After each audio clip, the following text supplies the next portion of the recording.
खोलो निशु, दरवाजा खोलो।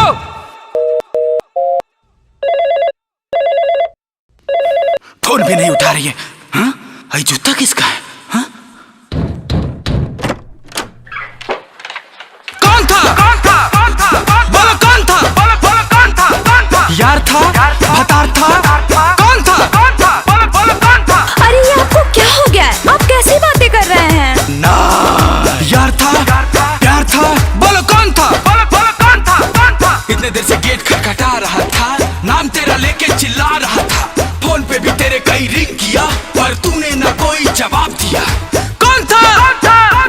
बोलो कौन था? बाहर एक जेंट्स का जूता था, बता।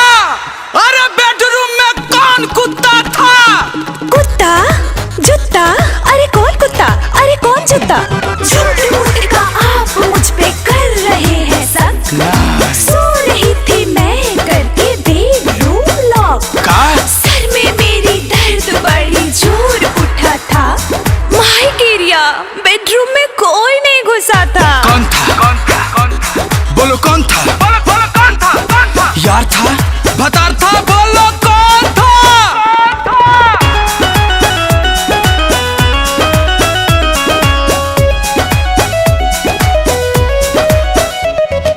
तेरी हरकतों से मुझको हो रहा है डाउट, किसको बुलाई थी जब था मैं घर से आउट? जब इतना ही डाउट है तो घर में कैमरा लगा लीजिए। कौन था? बोलो कौन था? एक परसेंट तुझ पे ना है ट्रस्ट, जो भी है गुंजन से कहो स्पष्ट।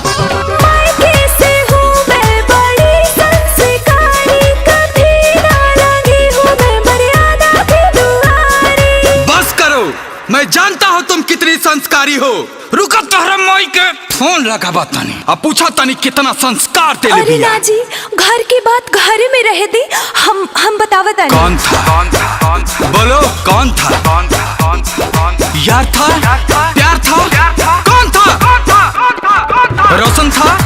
नहीं। कुंदन था? नहीं। रोशन था, कुंदन था, मारू था, कौन था? यादव था। कौन यादव? यादव राज था। हाँ। अरे इस ससुरा पे तो हमरा शक ही ना रहे। ए जी, हमको माफ कर दीजिए, आज के बाद ऐसा गलती कभी नहीं होगा।